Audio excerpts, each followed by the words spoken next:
Good morning sa lahat. Tara mag-layout and design na tayo ng ating prayers for the GC guys. Using cellphone tayo. Docs apps and slides apps ang ating ginagamit. Punta na ako sa Docs apps. And then, nag-scroll down tayo. Doon tayo sa pinakadulo magdugtong. Today, ang ating font ay AB Garamond.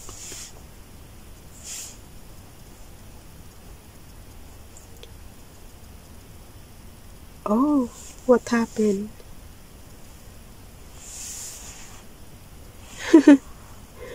Nandito ako sa 2023 July. Mali yung na-open kong file name. Bakit? Teka muna ha.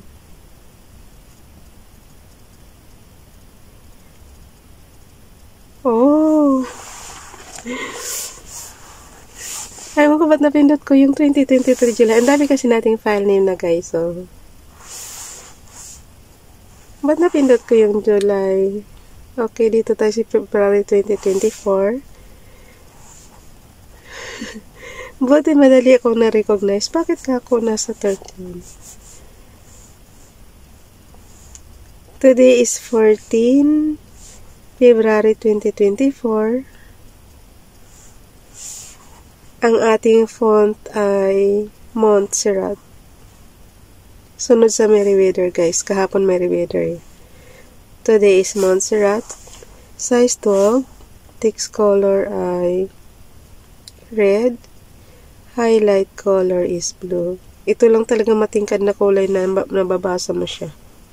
Yung ibang combination na dark, hindi na talaga nabasa.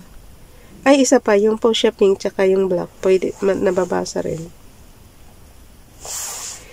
Pero yung iba, yung maroon, yung ano, hindi na siya na mabasa pagka i-combine ko siya sa iba. So, type na natin dito. 14, Happy Valentine's Day sa lahat. Yung mga OFW na malayo sa pamilya, batiin na lang natin yung ating sarili ng Happy Valentine's Day. Kung sa bagay, mulat noon pa man, hindi man ako nakakatangkap kay Daddy Boyong ng roses. Ano lang talaga, ang natandaan ko lang binigay mo dad sa akin is alam niyo guys, yung bibingkang Bisaya, yung hinorno na bibingka, hindi yung bibingkang Manila, iba yun eh. Kasi yung bibingka sa Manila, na siya, parang malagkit siya na na may toppings. Yung sa amin kasi, yung bibingkang Bisaya is masarap yun, yung may lalagyan mo, hinorno nga kung tawagin sa amin yun eh. Anihan mo siya ng apoy sa itaas, tapos sa ibaba rin, mayroon din siyang apoy. Tapos lulutuin mo siya. Basta masarap yun guys. Pag uwi ko nga sa Masbate, ulit ako, kakain talaga ako ng marami. Iba yung lasa sa amin sa bibingka sa Bisaya, masarap. Pagdating namin sa Manila, yung bibingka, iba na ang itsura, guys. Wala ka na makikitang ganun. Ay, meron man, pero bihera. Pero ang kilala nila sa Tagalog na bibingka, iba. Iba sa bibingka sa amin sa Bisaya. Pero hindi ko ipagpapalit yun sa amin, masarap yun. Yun ang natandaan kong binigay sa akin ni Daddy. Sa bintana pa nga inabot yun. So, Mi, kainin mo to. Wala na, Dad. Wala ka nang binibigay sa akin. Joke. Pero talaga hindi yan nagbibigay ng roses. Kaya swerte yung ibang nakakatanggap ng roses, guys. Sa bagay naman sa amin, panahon pa na 1986 yun. Dito na tayo sa 14 February 2024. From Family GC. Guys, yung mga gustong sumali sa GC, sa Family GC, paki-contact yung aming founder, Harry B. De La Cruz. Or yung mga admins, co-founder Muti, admins Roger Pacatang, Aileen Samorin, Aiki Akmas, Golingan, Nanay Ilsa sa Amerika, at ang inyong lingkod, Ralph Ryan Pagubo Vlogs. Habang nagdadaldal ako dito, paki-subscribe na rin sa kanilang YouTube channel. Tapos kung gusto niyo naman magpa-promote, inbox niyo lang ako guys. PM niyo lang ako ng inyong ng inyong prayers. Okay, plus natin dito, image from photos. Nagdadaldal ako pero yung kamay ko gumagalaw. Nag-add na ako. Yung plus sign dyan sa menu bar natin. Inanuhan na natin yan. Kiniklik na natin yan, tapos lalabas yung mga submenu. So, nag-add na ako ng image. Basahin ko lang yung kay Princess Diane channel. Ask of me, I shall give thee the heaven of the earth. Ay, sorry. Lumaktaw naman ako. Ulitin natin guys. Ask of me, and I shall give thee the heaven for thine inheritance, and the uttermost parts of the earth for thy possession. Psalms chapter 2 verse 8. Yung kay Ralph Lion pag-vlogs naman. Paki-subscribe si Princess Diane channel ha. Hindi pa yan monetize up to now. Wawa naman. Tehillim Psalms chapter 4 verse 7. Thou hast put Simha in my life more than in the time of their digging, and their terrors increased. So, basahin natin sa Tagalog version. Ang Tehillim guys is awit yan sa Tagalog. And, punta tayo sa chapter 4 verse 7. Oh, ibig sabihin ng Simha is puso. Okay, verse 7. Puso ko'y iyong pinuno ng lubos, na kagalakan higit pa sa pagkain at alak na inumin. Ayan na.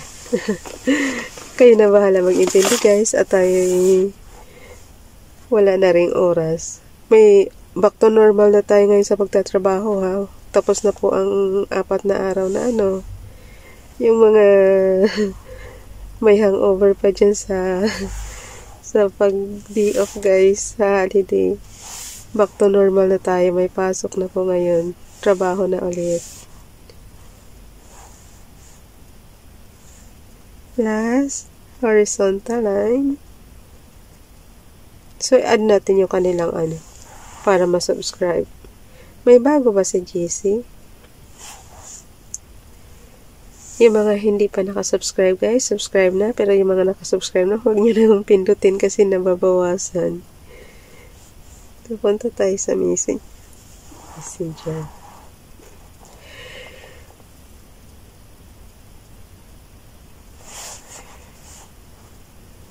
Binabawasan ko na magsalita at tayo humihinga na naman.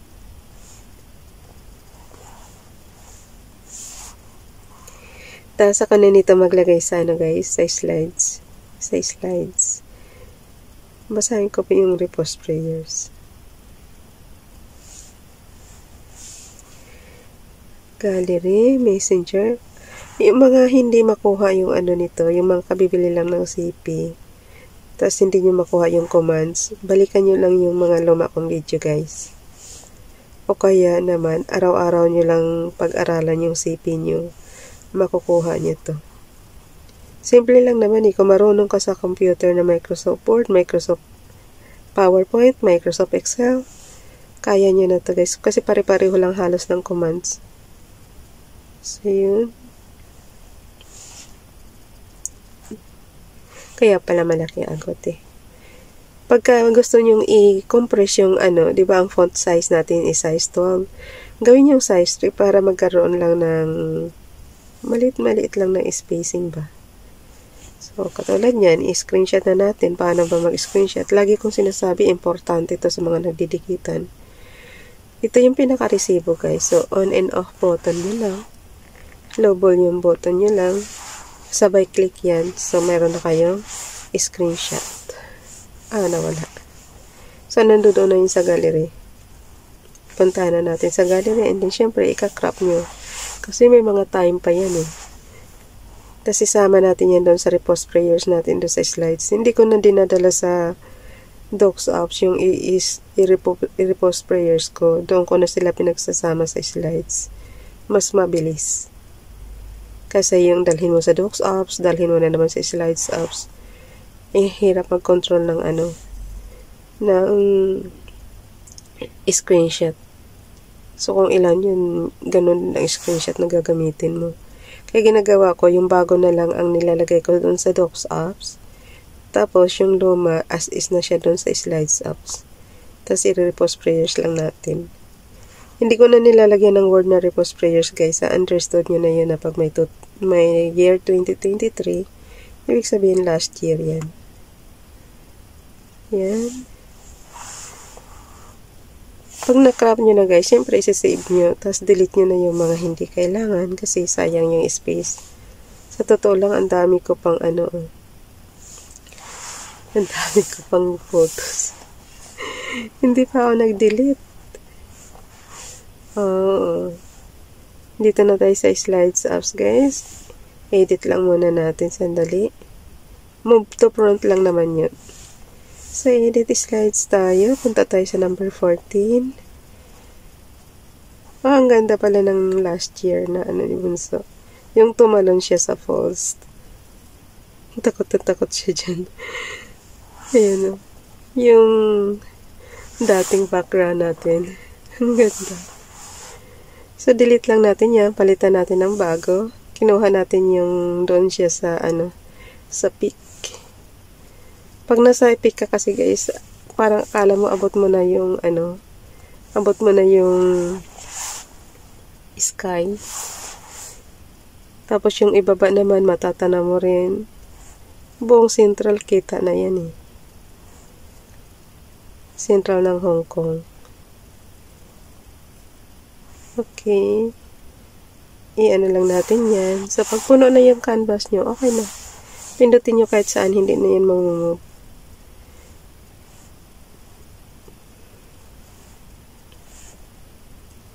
Tapos, ang gawin natin is i-move to front yung ating luma. So, click mo lang yung tapos may 3 dots dyan, move to front. Ako na bahala nito guys. Magbigay sa GC. So, move to front lang. Tapos, basahin ko muna para dagdagan nyo na lang ng sarili nyong prayers, guys. Ronela Legaspi Vlog, now therefore, O Lord, our God, I beseech thee, save thou us out of his hand, that all the kingdoms of the earth may know that thou art the